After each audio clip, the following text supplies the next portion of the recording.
Now, opposition research is a normal part of political campaigns.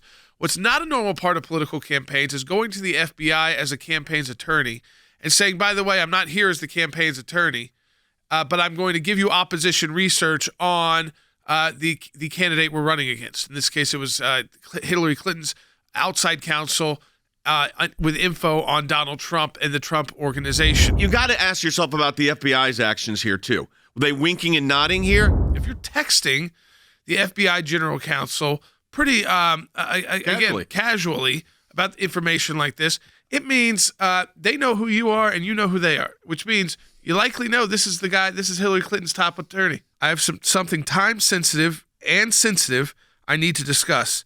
Do you have availability for a short meeting tomorrow? I'm coming on my own, not on behalf of a client or company. And this is where it's so bogus because there's no attorneys doing this in the country. He just wants to quote, I want to help the Bureau.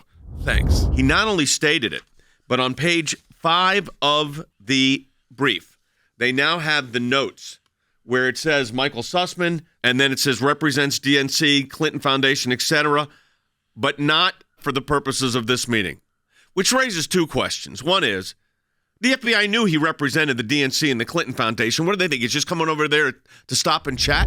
I'm just here on my own. And I feel like I need to tell you this in the text message. As a good for not America. On behalf of a client or a company, just as someone who, quote, wants to help the Bureau. If that was your friend, you would still be suspicious of your friend. Yes. You'd say, okay, you'd call him up and say, what are you doing? You're going to get me in trouble and you in trouble, so just tell the truth. Page 14, Durham uses to describe the relationship the defendant, the tech executive, and agents of the Clinton campaigns were acting in concert towards a common goal, namely the goal of assembling and disseminating the Russian bank allegations and other derogatory information about Trump and his associates to the media and the U.S. government. So there you have it. They call it a joint venture acting in concert with a common goal. Not a phone call, not a formal request for meeting, a text. That means a personal relationship, at least a working/personal relationship where you know each other. And the fact is, even in the notes, said not doing this for any client. But as you know, that's not the first part of the notes. I mean, it's like It's a side note. It's a side note. The thing that's fascinating to me about all this, when we're reading directly from the motion to eliminate from the government's documents, is the FBI went along with this. The FBI headquarters. Okay, you're walking in as your main client in the most high-profile thing it gets to in America, the presidential election. And it's two very high-profile candidates, the wife of a former president and Donald Trump. Okay, so two of the more well-known people in the world running against each other. It's a divided election. But you're coming in just out of good faith? Yeah. And the FBI believes it? They don't. They know that's bogus. Now, we don't know who's made deals and who hasn't made deals and why other things haven't been. But remember, this leads to, I just want to remind you what it leads to. It leads to Crossfire Hurricane. It leads to Bob Mueller. It leads to Americans being spied on through FISA warrants. It leads to also, even the bigger picture, the distrust that we still have in our country for these government apparatuses like the FBI and Department of Justice. It also kept a 2-year cloud over the Trump administration when they were dealing with more than that, when they were dealing with national security issues of huge proportion. Yep. I mean, disservice to America. A disservice that we still are dealing with today. The FBI, in my view, turned pretty much a blind eye. It was staring them in the face what this was. The FBI was predisposed to support the Clinton administration.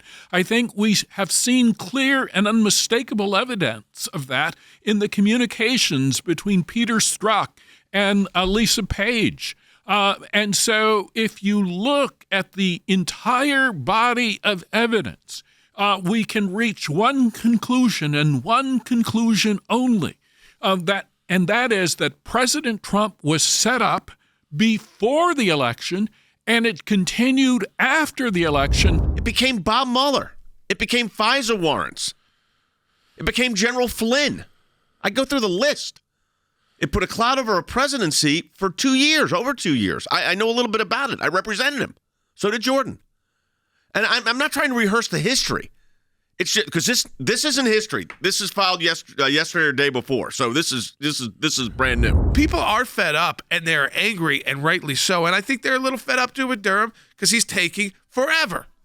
Like, get the information. Hope this information's all done before the next presidential election. You would think. Who's next on the list here? I don't know. I can't believe that this is it. That it's just going to be the Sussman case and the one other lawyer that they got. I mean, they got a lawyer that committed all the. The problem is the FBI and Department of Justice were in on this, and that's the part that makes you just really upset as an American. That our agencies were part of this.